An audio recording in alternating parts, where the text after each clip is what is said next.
On this day during the exam, suddenly the sound of police sirens and warplanes flying overhead came from outside the door. The teacher pretended to be calm and said he would step out for a moment, but his panic was written all over his face. The school's broadcast then urgently announced that the entire school was locked down, and all students were strictly prohibited from entering or exiting. The students knew something big must have happened. They turned on the radio, which was filled with emergency news, reporting unidentified flying objects and shooting incidents. Ignoring all caution, their first instinct was to run, but they discovered the corridor lights flickering eerily, and at the end, there was a door to another world hidden. To others, it looked like just a huge black door, but Mary could hear it whispering to her, beckoning her to enter. She urged everyone to go in together, which brought surprised reactions, and John even cursed at her, calling her crazy. The tension between them escalated quickly, and they started to physically fight. Mary, who had bottled up too much anger, kicked him into the black door in a fit of rage. She inadvertently took another girl with her, and after coming to her senses,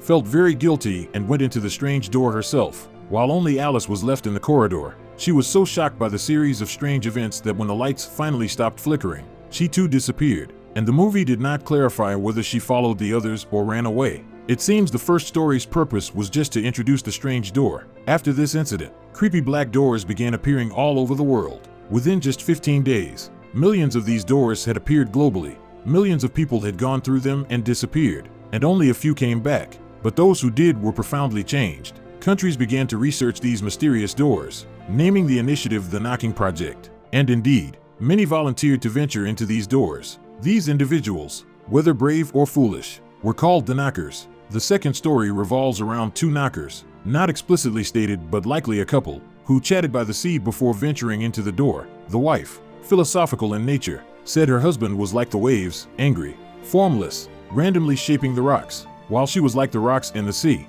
imprisoned for life by the sea's cage, randomly shaped by the waves. She confessed her hatred for it all, wishing to be the wave. Her husband, uneducated, didn't understand and just awkwardly continued the conversation. She expressed her dissatisfaction with her husband as he was, but suggested she might like him if he had a different personality. This seemingly casual remark was actually a major foreshadowing when the knocking operation officially began.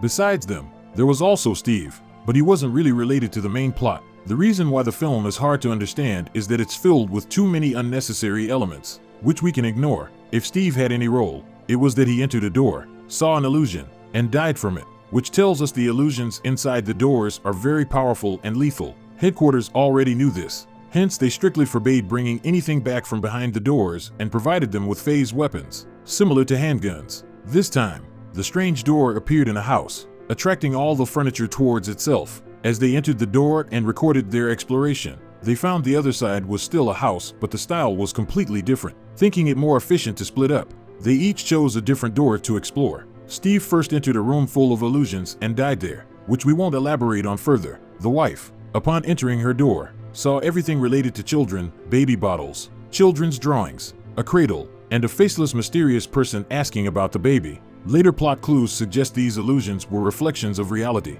In reality, the wife had been pregnant, which she hadn't wanted, as her husband had forced it upon her. Now, everything in front of her turned hallucinatory. The faceless person turned into her husband, and her phase weapon into a toy gun. If she continued to be lost in this illusion, she might end up like Steve. However, she steadied herself, recognizing she held a real phase weapon and not seeing her real husband before her, and resolutely pulled the trigger. After escaping the illusion, she continued her exploration elsewhere. Now looking at the husband, he entered a series of matryoshka-like rooms, each similar in layout with marble statues. But as he progressed, the rooms became darker, the statues' expressions more twisted, and in one room, the statue's eyes turned into cubes, and additional people seemed to try to crawl out of the bed, which frightened him into running through countless rooms until he entered a new room. Upon entering, he was stunned to find two other versions of himself, one in a raincoat and one in autumn clothes, each thinking they were real and the others illusions. Confident because he wore protective clothing, he believed he was the original, but then, as the illusion unfolded, he looked down to see his protective clothing had turned into a beach chair. Just then, his wife arrived. Unable to distinguish who was real, one suggested identifying by clothing, saying the one in the raincoat must be an illusion since it was a sunny day outside. The raincoat-wearing figure tried to argue but was shot dead. Now only the one in autumn clothes and the one in beachwear remained. We knew the one in beachwear, originally in protective gear, was the real one, but surprisingly, The fake husband didn't continue the deception and admitted he was an illusion, prepared to die peacefully. Although an illusion, he remembered their shared memories and apologized to his wife before dying, confessing especially about forcing the pregnancy. His sincerity moved both him and his wife to tears, but the real husband was unimpressed, feeling unexpectedly victorious. Unexpectedly, the wife said she no longer wanted to be the rock, killing the real husband and telling the husband's illusion that it was now her turn to be the wave. Although surprised, he understood the deep meaning of her words and agreed. To understand this part of the story, we must grasp what the rock and the wave really represent. The wave signifies the dominant force in a relationship, using its power to shape the rock as it wishes. The husband forcing his wife to become pregnant was like the wave forcefully shaping the rock. The wife saying she hated this feeling and wanted to be the wave meant she wanted to take control. The real husband's unchanging nature contrasted with the autumn clothes-wearing fake husband, who recognized his past mistakes and was ready for a new beginning. So the wife killed the unyielding real husband and kept the improved illusion. This decision wasn't too abrupt, since before entering the door, she had already expressed her dislike for her current husband, but hinted she might like a different version of him. Moving to the third story. A few weeks after the knocking project began, Earth's civilization further declined. Birds died, satellites crashed, and 50% of the human population mysteriously disappeared. Research on the strange doors continued unabated, with most under government control. But the story's protagonist, a scientist who had been fired, found a strange door in the wilderness and kept it secret for his own research. Having originally worked on extraterrestrial invasions, his expertise was relevant. So after extensive research, he built an alien radio. He was astonished to discover that each alien door had its own consciousness and personality, and he could communicate with them unhindered using the alien radio. The doors, during their chat, mentioned they had come to Earth by chance, observing and categorizing humans, updating humanity, and restoring Earth. The scientist, considered a friend by the doors, could temporarily survive. Stunned, the scientist quickly called his friend, a female scientist, who unfortunately brought her boyfriend along. Despite his prejudice against the strange doors, the scientist had no choice but to include him. When confronted with their questions, the door repeated its earlier responses. The female scientist was thrilled, thinking they could learn more secrets of the universe from the doors, but her boyfriend was terrified, believing the doors had already killed half of humanity and fearing further deaths. So he called the police, as unauthorized contact with the doors was a serious crime. The police officer, pulling out his gun, and the female scientist, desperate not to lose her precious research sample, attacked the officer. Confused, the officer fired randomly, killing the scientist's boyfriend, who truly died with his eyes open. The officer then attempted to kill the scientist, but the door, considering him a friend, released energy from afar, breaking the officer's bones and killing him.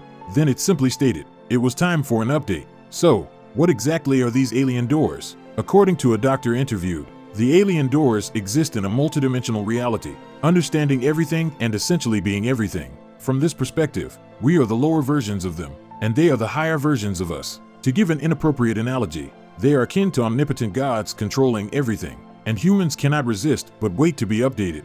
The so-called update means upgrading humans to a higher dimensional level. The previous 50% of humans who disappeared had their consciousness controlled by the aliens, and once all human consciousness is controlled, the update will be complete. As for the few who entered the doors and returned to reality, they became very strange because they were upgraded by the doors. During the interview, the doctor's expression and the scene became very eerie, shocking the interviewer, who questioned the reason. Unexpectedly, the doctor could predict the interviewer's future speech and actions, mimicking them in sync. It turned out the doctor was also someone who had gone through a door and returned, his consciousness surpassing ordinary humans, and he knew the interviewer was next to be upgraded. Indeed, the interviewer underwent various strange changes, feeling panic, tension, and collapse, but ultimately reached a state of calm, signifying his upgrade was complete. Although the story has been told, its threads may still not be very clear. Let's recap the three stories. The student story is simple, just creating suspense and introducing the strange door. The scientist story is central, explaining all settings, revealing that the alien strange doors are actually a high-dimensional existence that passed by Earth without hostility, merely upgrading humanity on the way. The previously disappeared people were absorbed by them, and once all humanity is absorbed, the update will be complete. Most humans, unaware of the truth, harbor hostility towards them, but a few enlightened ones calmly accept everything.